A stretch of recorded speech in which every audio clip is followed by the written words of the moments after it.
right, is this work? Hey, it is working. All right, so today we are going to be doing something a little bit different because I've not done a lot of videos recently just because between work and college and all that stuff, I've not had time to really do what I've wanted to do with the channel. The Crusade had a little bit of a hiccup with the second game, so we're going to refilm that and get back out there. We do have some Mythos battle reports and some Sona Alpha battle reports coming, and hopefully some Legion stuff soon. Other than that, it's just been pretty slow here because I've had a lot of IRL stuff on my plate, and that's okay sometimes. Sometimes it gets in the way. But today, we're going to be looking at something that I think is really cool. I just got this book for my birthday, and it's Zweihander, the Grim and Perilous RPG. And this is everything I've been looking for in a role-playing game. I wanted something darker, something grittier, something more this, like Warhammer fantasy without the setting, and a little bit more open-minded, which is exactly what you get in Zweihander. We've got some Zweihander stuff on the screen already and some dice I was rolling previously, because today we're going to be making some Zweihander characters. I'll do one or two just to show you guys what the character creation is like, because I think it's actually one of the selling points of the game. So let's just jump into it and see what kind of wacky character I roll up.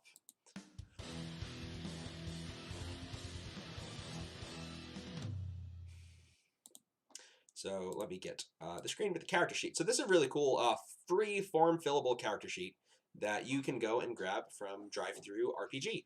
It is a really nice system. You just put one thing in and it'll work everything out for you. So you just like put in your combat and your combat bonus, and then it'll fill out the rest of the sheet for you, which is really cool because I feel like you get a lot out of a character sheet when you're learning a new edition of a game or just a new game in general. And having a character sheet that actively helps you is a really nice tool. So let's just talk about the game quickly. For those of you that are not familiar with Zweihander, Zweihander is basically a settings-agnostic version of Warhammer Fantasy 2nd Edition role-playing game. It's very BRP kind of. You roll a D100 for everything, like even the character creation could have been placed where you rolled a D4 or a D6. You just keep rolling a D100. There are D6s used in Fury Dice and Fortune, but we're not going to talk about that today. We're going to just do an entire new video on combat and how the actual game mechanics work and why I want to play Zweihander instead of D&D for the next campaign that I run on the channel. Other than that, today's about making a wacky character and rolling on the tables that the book has. Unfortunately, I don't have a PDF of the book yet, but I do have the actual book in front of me. It is a thick book. It's like 660-something pages. I think it's 666, actually. 656. Yeah, so let's just jump right in. I have my dice roller up on Discord. So the way stats work in this game, let me scroll back up to the stats. So you have your stats for the game here, and you roll them in order. So combat, brawn, agility, perception, intelligence, willpower, fellowship. You roll everything. My favorite part is everything is random for character creation. Your race, you're a human, unless it's other stats not random. So you're a human. Unless you speak to your DM about doing something else, you can roll on either the demi-human table or the monstrous table. I will say, if somebody comes to me and is like, if I'm not a dwarf, it'll ruin my experience of this game, and I'll be like, okay, just make a dwarf and be happy. But you're assumed to be a human, unless you talk to your DM about being something else. And you roll on all the tables for your social class, for your profession.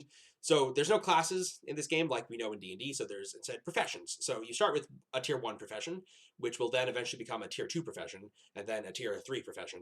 And you need to complete your tier 1 profession before you can move on to your tier 2 profession, before you move on to your tier 3 one. And the cool thing is, like, assumed, like, before this day in the campaign, you were just this thing for your whole life. So maybe you were a barber surgeon your entire life, until the inciting incident of the campaign happens, and you jump into action, and you go and do some cool stuff with your newfound friends. So that is kind of the basics of how, the camp progression works, and I'll show you exactly what I mean by, your tier 1, tier 2, tier 3. As we go on and pick stuff, I would love to pull a PDF up on the screen. Unfortunately, I cannot. So let's just jump into rolling some dice for the basics of this. Or actually, first, let's go over the basics of the rules. So, how to play. So it's a D100 system. The target number, you want to roll below your skill value. Doubles are criticals, whether they're failures or successes. So the way advantage and disadvantage works is called flipping. So if you were to flip a success, you take the tens place and you swap it with 100. You take the ones place, you swap it with the tens place. Same goes for failure, and you either take the best or the worst result, regardless of that. So initiative in this game, when you roll initiative. So initiative is here. It's whatever your agility bonus plus D10 is, and you roll once per session, and that's your initiative bonus for the entire session, and it stays that way. So that's the way initiative works. Damage, so you roll a fury die, which is a d6 plus a bonus depending on the type of weapon, whether you're out of your brawn, your combat, or your agility, or determined by the GM based on whatever just happened. On a roll of a 6, basically the dice explode and you get to keep rolling. For each level of their damage threshold that is exceeded, move them down 1 step on the damage track. When you're moderately wounded, you roll a chaos die. So chaos die are an entirely different system that can incite chaotic incidents, which are basically summoning warp entities and stuff to come and do bad things and invoke chaos on the battlefield. So if you roll a 6, they suffer moderate injury. 6 is then a serious injury, and then any 6s are grievous injuries. And when a target drops to slain, when you're slain, you're dead. Then it just talks about some more combat stuff here. Peril is kind of like damage, but it's caused by it's not a physical injury. Peril would be caused by something that happens to your character that's, like a stressful situation or something along those lines. It's pretty straightforward. I don't think there's anything too crazy in any of the stuff here. I think it's all pretty self-explanatory. So I said we were going to roll. Now we're going to roll for some stuff. So to start off the rolling, so I'm going to be a human just because I think humans are cool. So once you've decided you are going to be a human, you will flip open to the human table. So where is human? I knew where it was. So human's the first one in the human table. So basically you need to roll to start things off with. You need to roll for an ancestral trait of being a human. Because in this game, one of the things that it makes a big point of is there's no monoculture. All the elves are not the same. All the dwarves are not the same. Everything is different in the world of Zweihander. And, humans, the same thing goes. There's a ton of different ways you can be a human. You can be a half something. You can be something else. So let's go ahead and roll a D100 to kick things off for what type of human I am. So, actually, I'm going to do something first. So I'm going to roll a D3 for my gender. How do I do this on Discord? Yeah, there we go. I remembered. So I am going to be a female. Because there are transgender characters in this game. So I was going to do 1 male, 2 female, 3 transgender characters. So let's go ahead and write that down under my characters. Useful notes. Where would I put my gender? Sex. There we go. I am a female. Cool. So we've gotten down that. We'll do name and stuff later. Because I don't know anything about my character yet. I don't know what type of character I am. So actually, before I roll anything else, I'm going to go ahead and roll my stats. So exclamation point. So the way you roll for stats in this game is you roll 3d10 plus 25. And I'm just going to copy this because I'm going to do this a lot. You do this 7 times. Nope, that is the wrong command. So exclamation point roll 3d10 plus 25. There we go. Hiya. There we go. I did it correctly that time. It's Command Control C, not Control V. So my first stat is a 37 for my combat bonus. So 37. Okay. I'll actually do these all, and then I'll write them in. So Control V. So this is my second one. This is my third one. This is my fourth one. Fifth one. That was pretty good. Sixth one. And 7th one. So overall, I rolled fairly average. So 37 for combat. Let's see. Let's pull this up. 37 for combat, which will make my combat bonus a +3. And then I got a, what was the next roll? I got a 41 for brawn. I got a 41 for agility. I got a 42 for perception. I got a 48, for intelligence. I'm a smart guy. I got a 41, for smart woman. And I got a 44. So for humans, you get a +1 combat bonus and +1 brawn bonus and +1 perception bonus. So my combat is actually going to be a 4, which is pretty good. My brawn's going to be a 5. My perception's going to be a 5. This is going to be a 4. So basically, when you figure out your bonuses, your bonus is always whatever the tens place is, and then races will modify that either up or down 1. So I'm a human. My combat's a 37, which would make my combat bonus a 3, but I get +1, so I'm a 4. So, and I get -1 agility. Ouch. So my agility is a 3. That's not amazing. I get my willpower bonus is going to be a 3 again, because apparently humans aren't super willpowerful. And my fellowship, apparently humans don't get super, they're not super charismatic. well-spoken guys. So my humans will get -1 to their fellowship bonus as well. Okay, so that's pretty straightforward. And then the character sheet goes ahead. It calculates my initiative. So my initiative is, I believe it's going to be 8 plus a d10. Then, because it's going to be brawn plus agility for initiative, so it's going to be 8 plus d10, and you roll that once per session. My dodge is a 41 because my agility is a 41. My parry is only a 37 plus 10% chance, so I have a 47% chance of parrying incoming attacks if I have a shield. And I have a 6 for movement. So that's all fairly straightforward stuff. So I've gotten that out of the way. I've not rolled for anything else yet, but let's roll for one more thing, and that is going to be my human special ability. So what's my special trait for being a human? 16 is going to be Danger Sense. I just rolled this one the last time I make a character. So if I am surprised, I can spend a fortune point, which I guess I'll go talk about in a second. So Danger Sense. When surprised, spend a fortune. I can't spell on stream. This is very stressful. It's fortune point to act normally. Okay, that's pretty cool. Haha. Okay, cool. So that is the way a dangerous sense works. That's my bonus for being a human. I'm not a half anything special. So yeah, let's go back. So your fortune pool. The tides of order and chaos are in constant tug of war. All are bound to the wheel of fortune as it turns, turning alike for both sides.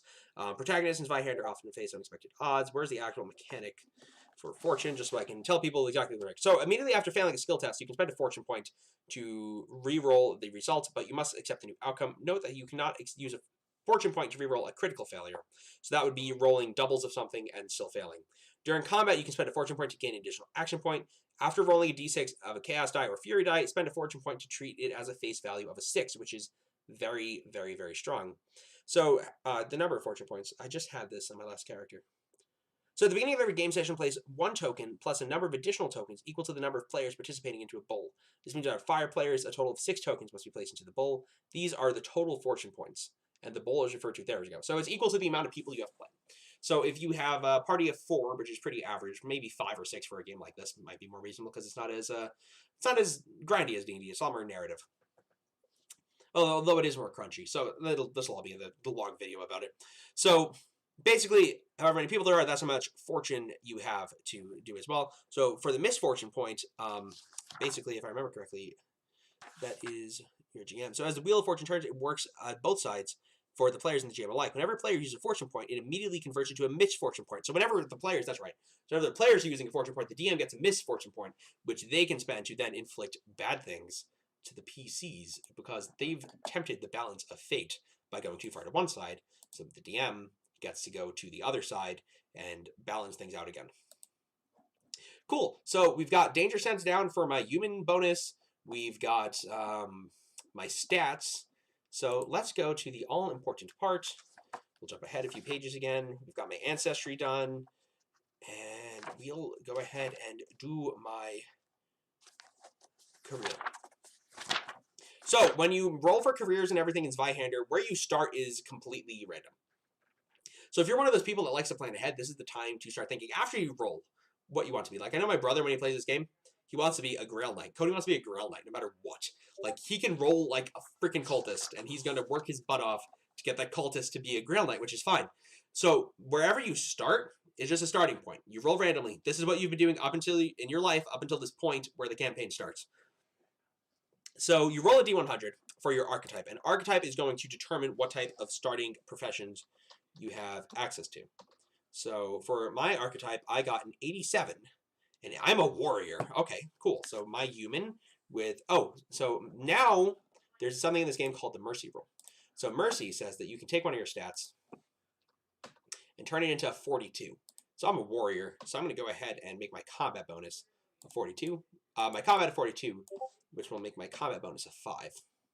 So now that I know what career I'm in, that seemed like a very, very, very good idea. So dooming, we're not there yet. So what type of warrior am I? So another D100, because everything in this game is a D100. So exclamation point, roll. 1D100. Nope, 100, there we go. 33. I am a dragoon. Interesting. Dragoon. So social class is warrior. I can't see my book. Warrior has 1 R at the end of it. And my profession is dragoon. Okay, cool. So we'll go and see what that has in store for a moment, because that's a bit after some of the other things I want to roll for while I'm in this section of the character. So we'll jump back up here to my general information. So background, we'll do that in a second. So well, let's see, what season was I born in? Because this, well, I'll explain what this does in just 1 second. So I was born in winter. So warrior dragoon, born in the wintertime. So in Zweihander, everything is that's difficult, super superstitious. So everything is based off of superstition. So shortly after you're born, your parents basically take you to a fortune teller to determine what your dooming will be in. This is believed to tell people what you will die from. So in Zweihander, my dooming, my character will die. Exclamation point, roll 1d100. My character will die from 61. So my dooming is some things man should not know. Interesting. So I can die from knowing that dooming of winter. Some things man, no. Man should not. No, I don't know why I capitalized the S and should, but that's staying there now. Maybe that should go into useful words and notes. That's fine. Whatever. It's not super important. Okay. Now, how old am I? Yeah, we're actually going to change this. We're going to move this, because this isn't my background. Doomin, not dooming, dooming. Doomin. Let's fix my spelling mistakes so it doesn't bother me. Okay. So now age is also another D100. So if you roll like a super old guy, it's assumed that, you know, he actually is not decrepit. So I'm an adult. So let's say, I don't know, what's a good grown-up age? I'm not a grown-up. Let's say I am 30. That sounds like a good age. 30 years of age. I think actually, wait, there might be a box for age. Yeah, there we go. 30, ancestry, human. Okay. And let's see. As a adult, I must roll once on the distinguishing marks table, because the characters in this game are weird and they've been through some shit before the campaign has started. The characters in my campaign will be through quite a bit of shit. But that's a story for the start of a new campaign, which is not today. So 42. Is it not a D100? I'll be shocked. Oh, it is. Okay, there's more. Tons of stuff. I have a hair lip. Hair lip. Okay. I mean, I'll probably just grow that out into a big beard. Because that's just the type of fighter I am. Maybe like it's just like what I've got going on, where it's just like a beard, but then like nothing here. This isn't a beard. I've just been neglecting. Okay, whatever. So, and my complexion. Exclamation point. Roll 1d100 is dark brown skin. Okay. I'm a female pit fighter with a hair lip. Oh, I can't. I'm a female and dark brown skin. Yeah, maybe that blends it a little bit better with her hair lip. And my build type is probably important, so my build is going to be 47, so my build is going to be normal. I have a normal build. Normal build. And height. Height. There's definitely a thing for height. I just skipped it. Yeah, height. So, and then once we're done with this part of making a character, we can jump over to the actual mechanics. So my height, I'm a human female. My height is going to be 91 to 100. I'm 5'11". I'm pretty tall. Cool. So, and I'm going to be 5 foot. That's a 4. 5 foot. 5 foot. There we go. 11 inches. Cool. Yeah. And that makes me like, I don't know, a normal build. So I'm like 164 pounds apparently.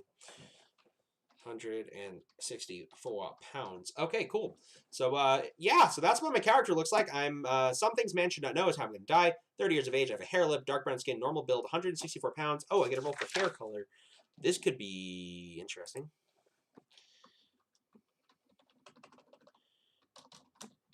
So my hair color is going to be a 53, and I'm a human. 53 is nothing too cool, I don't think. 53 is going to be black. That makes sense. So I have black hair. Cool. My upbringing, this will go under... So, upbringing. So I'll read this.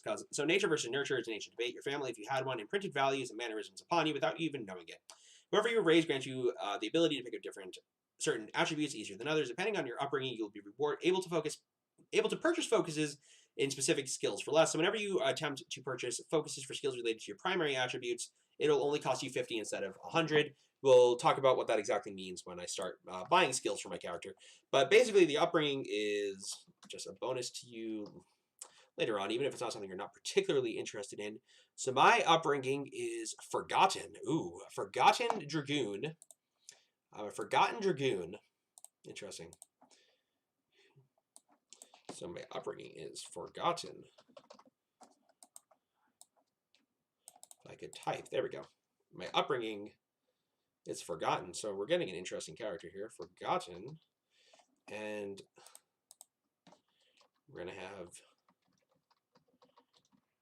agility as our favorite skill. Okay, cool. So, it's been a lot of talking, a lot of hunch over back. Okay, so okay, so cool.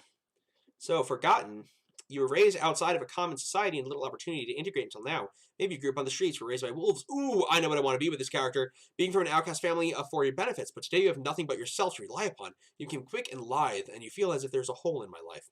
I am going to make this character into a white wolf. We'll talk about that in a little bit later.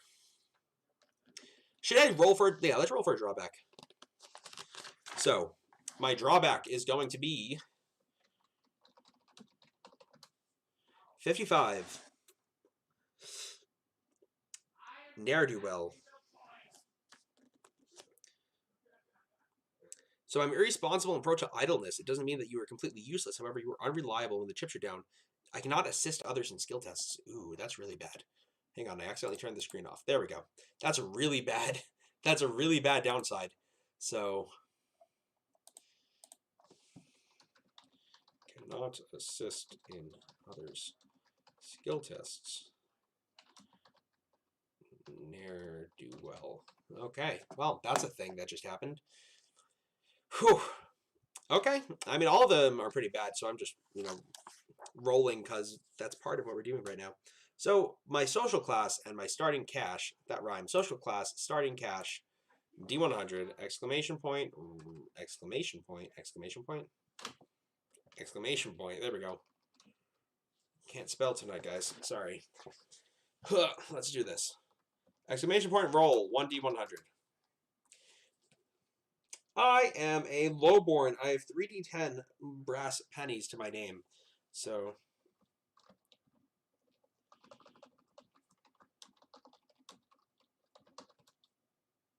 that did not work. There we go. 19 plus 3, 21. I am very broke. Very, very, very broke. 21 brass pennies. So currently we've got this broke, unreliable dragoon who's been forgotten by her past. Interesting, interesting. I like this character quite a bit. And I have a hair lip. It's a cool girl. I don't know what her name will be yet, but it will be something cool. All right, so I think I've taken care of all of the stuff in this part of the book. Yeah. Order and chaos. Okay, so take a moment to... no, I have one more very important thing to do. So rolling for order and chaos. 65. Independence and rebellion. So, over here we're going to have independence. And over here we'll have rebellion. So as this game goes on, as Zweihander goes on, your character will kind of go back and forth between independence and rebellion. So if whatever their order and whatever their chaos alignment is. So when I'm on my order side, I have no time for kings, princes, allies, or silly outfits. As such, you're unlikely to get caught up in petty politics. Rebellion, my intentions are valueless. I'm a traitor. I am an enemy to the crown, and my actions are viewed as undermining the established order of peace. Okay, so because I'll just read it from the book. So alignments. So my alignment, your alignment will change over the course of a campaign. These sorts of changes are always the result of major events that transpire. So it could be a variety of things that'll have you slide back and forth, because there's shades of there's no good or evil or neutral in this game. There's shades of morality. So during every game session, you should strive to roleplay to whatever your alignment is. So your blah blah blah blah. Your alignments are distinct qualities of self that you rely on. Your character's emotions shape how they face the world. Will they lean toward the chaotic? Use these events to justify future actions.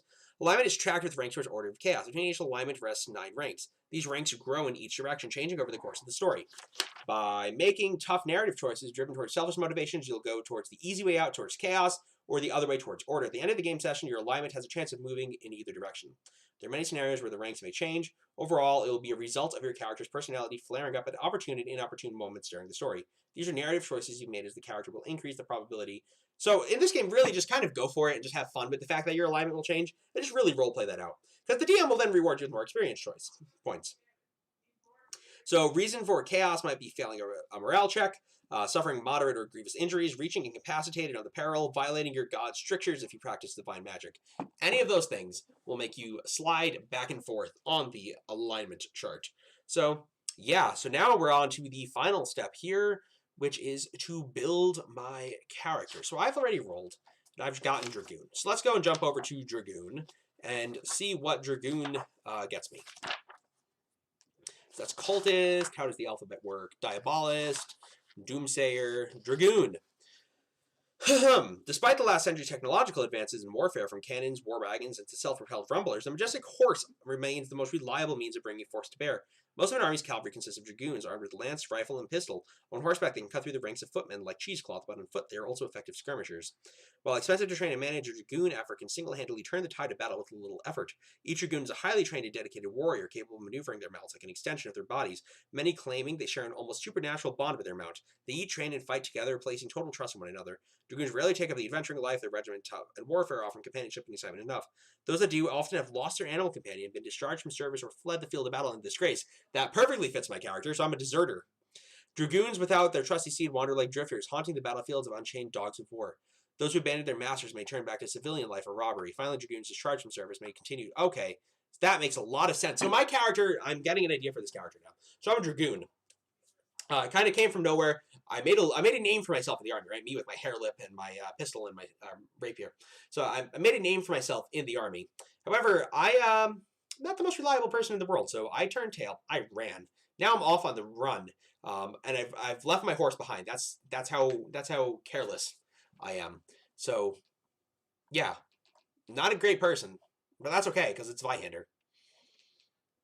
So I can now buy skills. So I got 1,000 points. Oh, so let's go over what's my bonus for being a dragoon. Here comes the cavalry. When I fail an animal handling or ride check, I may reroll to generate a better result. In addition to using the movement subtype of ride, you do not have to add the additional action point. Cool. Great. That's super useful. Yeah, I'll put that down. So let's go under skill ranks. So you need to spend 100 points to enter your first profession. So out of my 1,000, I am down to 900 skill points left to buy the remaining skills. I need to completely level up this profession before I can move on to the next one. So let's go and jump over to the skill section of the book. Skill ranks. When I buy for agility, it costs me less. So let's see. So, athletics, coordination, talents. I want to start off with talents. So mounted defense, saddleborne, and spirited charge. Okay, let's check out mounted defense. Mounted defense. When fighting on horseback or atop a vehicle like a cart or coach wagons, you can substitute, drive, or ride to parry. In addition, you always succeed at skill tests to retain control when your mount or animal that's pulling the vehicle suffers damage. Cool. So where should I put this? I'll put this under here, talents. So, mounted defense. I might just buy all 3 of these. I think I'm going to. Mounted defense, right, because it's only 100 points. Warfare. Yeah, so mounted defense, Saddleborn.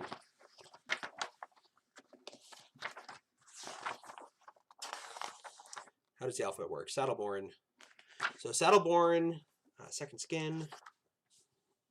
Saddleborn. When fighting on horseback or atop a vehicle, like you gain a +10 bonus chance to strike with melee and ranged weapons.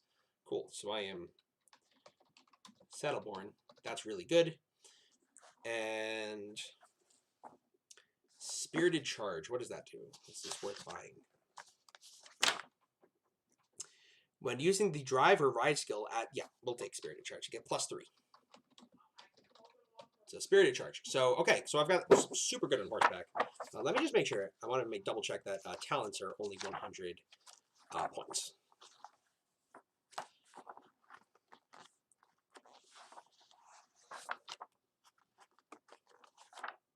Skill ranks, skill descriptions, they cost 100 points to buy. You should immediately be able to use these apprentice skill ranks +10 base chance to all of your other skills. All skill ranks are cumulative, so the most prodigious of characters will gain a +30 base chance from their skill rank to the advanced tier. What about talents? Talents. So while skills are innate senses of how to do something, talents take training. So they do not require any forethought to employ. As mentioned before, they are innate abilities that act as riders your character can play. Once a character has gained a talent, it becomes a part of them, akin to primary attributes. There may be more than one talent.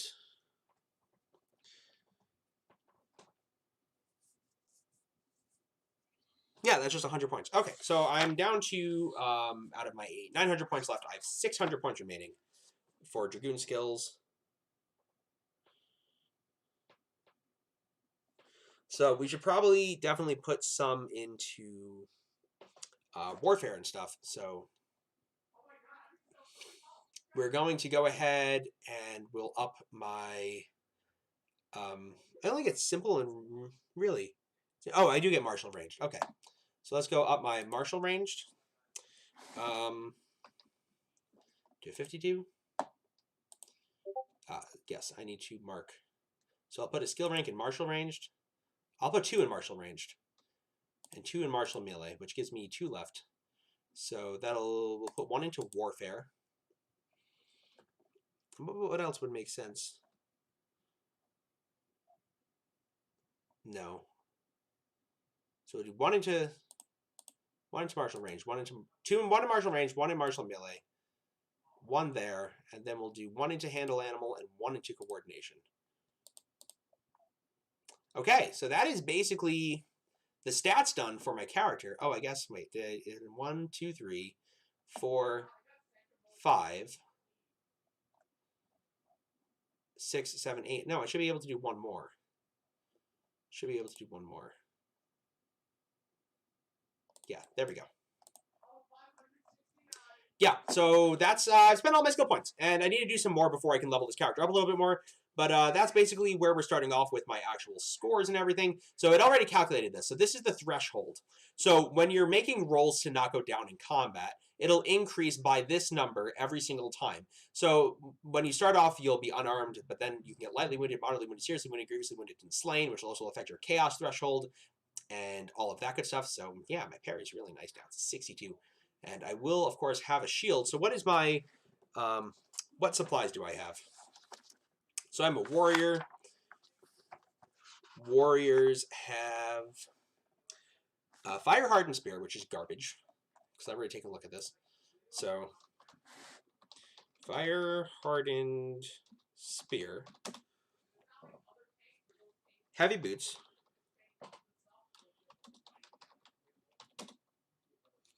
A Lantern. Laudrum, which is like morphine. I have 3 of those. Military attire. What weapons do I have? That's really all I care about right now. So I have a suit of leather armor. So I have leather armor. Leather armor. I have a wooden shield. And then I have a choice of a mortuary sword or pike. I'm going to take the mortuary sword. I think, yeah. Let's go mortuary sword. Because I can have a mortuary sword and my shield up. Cool. So that is basically all the stats. No magic in this character, which is fine. Since this is just the character that I'm rolling up on the spot, Zweihander style. So let's go ahead and take a look at the way that weapons work. Maybe we'll pick a deity. I think I'm going to worship the winter guy, whose name I'm now forgetting. Because I would like to eventually be a white wolf on this character. So skills, there's a whole chapter here on trappings, right? Where would that be? Talents, trappings. Weapons, page 217. It's a massive book, guys.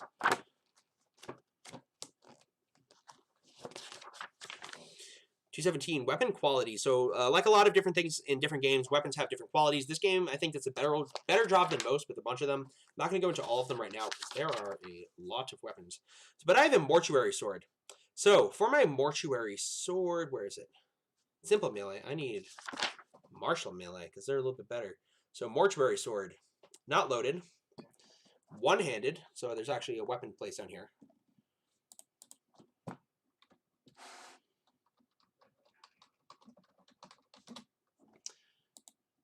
My hit bonus. I'll do this in a second. So let's see. So I believe it's your combat bonus, right? Yeah, so my hit bonus is going to be just my martial melee skill. So I have a 62% chance of hitting. And I get a 5 bonus. So my hit bonus is going to be a 5. So the damage bonus on a mortuary sword is a... I believe it is combat modifier. It should be for mortuary sword. Yeah, it's definitely combat modifier. So my combat modifier is a 5. So I have a 5, d6 plus 5 for damage, which is not bad. And it's a vicious weapon. So vicious, if I knew how the alphabet worked.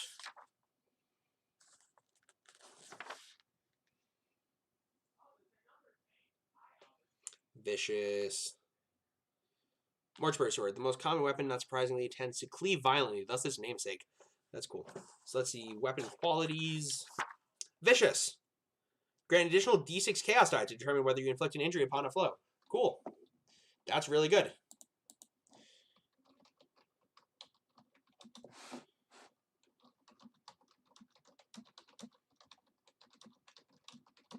So yeah, so if you're noticing something, this game, like combat, I don't think you're going to have massive dungeon crawls in this game. Because combat will mess you up pretty badly. So you'll like probably, it's honestly the way I like to run campaigns, where it'll be like some social stuff, some exploration, and then like one big fight to kind of tie it all together. So yeah, so we made a pretty cool character, I think, right guys? So we have this female, got a female, what's her name? I like Jasper. Jasper, her name will be Jasper. This dark-skinned, black-haired, agility-favored, ne'er-do-welling, deserting dragoon who's been off on her own since a young age. Her name is Jasper. She's a warrior. She's a fighter. She's rebellious. She's independent. She has a mortuary sword and a shield. 62% chance to parry. And she's just kind of a badass. And I would love to play Jasper in a campaign, but I'm not going to because I'm going to definitely wind up DMing this.